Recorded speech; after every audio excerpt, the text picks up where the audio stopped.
It's hard to get excited about the monitor, especially a budget-friendly monitor, as there are lots of different ones available, all pretty much the same. But occasionally something comes up on the market that is different, something that stands out and something that is just a little bit more useful than what the rest has to offer. PortKeys have done that. They gave us LH7P and LH7P2 5-inch monitors that are not only touchscreen, given these days, but also you can control the camera functions through it wirelessly. But now they have this new, improved and bigger 7-inch version, LH7P.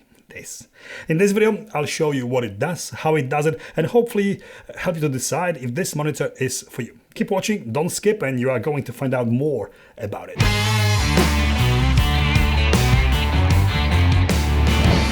Before I start, I need to tell you that if you want to use the wireless control camera, this only works with Sony and Blackmagic Pocket cameras right now. For the rest, it is just a monitor.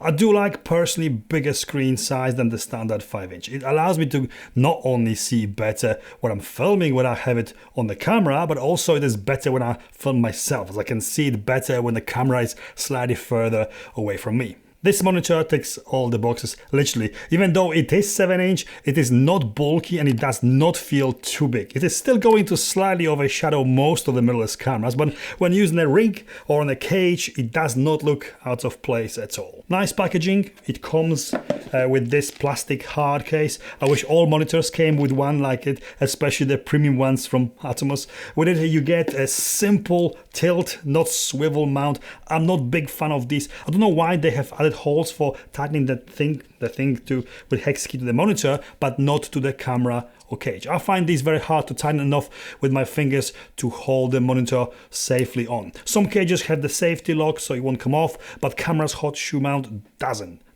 I recommend updating this to something more secure. You also get short full-size HDMI cable, cleaning cloth and a tiny USB with pre-installed LUTs. Really nice and slick design. At the bottom you get full full-size HDMI in and out, standard headphone jack, USB-A socket and DC power in. Standard 1/4-inch mounting holes at the bottom and on each side, and a row of physical buttons at the top. Custom 4 buttons, more about those in just a minute. Screen lock switch, battery release and power on off. All pretty much standard and very well laid out. It takes standard Sony NPF type battery. These can be found really cheap these days and in many sizes. Screen itself boots up in about 10 seconds. Really nice and bright display. 1000 nits minimum required for it to be visible outside in the sunlight. It takes in 4K signals and downscales it to 1920 1080 resolution of the screen. It is of course touchscreen. What else would it be? You navigate through 3 different menu settings screens by swiping. Touch the screen to activate the menu mode. You have monitoring tools. Swipe sideways to change it to monitor settings and swipe down to change to camera control options. What's cool and something Atomos should be making the note of, there is a screen color temperature manual adjustment. This is great to calibrate the screen by yourself quickly and very easily. Maybe not accurate, but you can make it look right. You get all your standard settings like brightness, contrast, sharpness, etc. All very simple and very self-explanatory.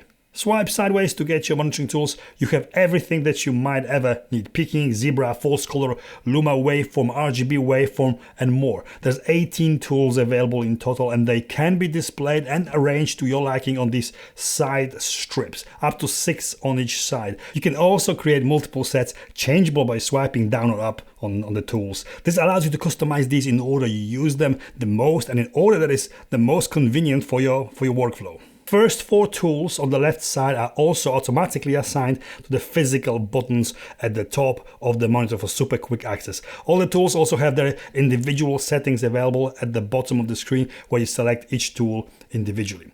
I have found that the screen sometimes is not as responsive as it should be to touch, and selecting the tools might take some patience or simply getting used to. Unusual, I guess, but different tools here are image capture and image overlay. You need to connect USB memory stick, and when selected, the monitor can grab a JPEG still and save it very slowly. Image overlay allows you to bring that image up and align your next shot over it. Great for avoiding jump cuts when you move the camera and you want to put it back in exactly the same place as before. And the biggest feature of this monitor is the fact that you can control the camera via the touch screen. The bad news is that it only works with the majority of Sony cameras, certainly all the current ones, and with Blackmagic Pocket cameras. With the 5-inch version, you also had USB remote socket, and it was still possible to control Lumix and other cameras when connecting it to monitor via USB cable. No USB remote socket anymore, and I couldn't make it connect to Lumix cameras via standard USB or the special remote via the special remote socket either. It is made for Sony cameras and Blackmagic Pocket cams if you want to be able to change the camera settings via the monitor. For all other brands, it is just a standard good monitor with a big selection of monitoring tools. That's what it is. You may ask, why do you really need remote control of the camera if the monitor is actually on the camera? Good question. I think it just makes it a little bit more streamlined. There will be situations when you might have a camera in a rig with a battery behind the camera's LCD screen, harder to get to or less visible. This comes in handy in situations like that. Also, when filming yourself, you can connect the camera to it via long HDMI or via a wireless transmitter and control the camera settings via the screen next to you. It is fairly easy to connect to. The procedure varies from camera to camera, but in a nutshell, you enable Wi-Fi on your camera, select add new device on the monitor, and connect camera to the monitor. Good thing you only have to do it once. Once you have successfully connected, your camera will stay under My Device menu and can be selected again for quicker connection next time you want to use the monitor with your camera. You do have the basic functions of the camera here when using Sony. Iris, the aperture, shutter speed, ISO, and white balance, but you can also start-stop recording in the camera via the monitor, and when you do, it displays red frame indicator, and probably the most important one, you can select the focus point by touch. With Blackmagic cameras you get few more options. All works nicely and as it should. Price-wise, it retails for $345 or about £345 here in UK or $349 in US. Not exactly dirt cheap, but very well priced monitor that offers the camera control for Sony and Blackmagic users. For everyone else, it is just a 7-inch monitor and it has got a lot of competition. Possibly if you shop around, you can find something cheaper. Overall, it is a very impressive, very good quality monitor. Good quality and good size screen, and the fact that you can change the focus point and basic camera settings from the same screen is just the icing on the cake here. I'm an avid Ninja 5 user, but it's not always very practical for me to record to SSD drives. This has got screen display that easily matches the quality of more expensive monitors. I have been using the smaller version for a while now, and this is a very welcome and needed update with a larger screen. I really like it and I recommend it. And this is it from me. Hope this video was in some way helpful or informative. If it was, please give me the thumbs up, follow me on Instagram and consider subscribing. Thank you for watching, and I'll see you next time. This allows you to customize these.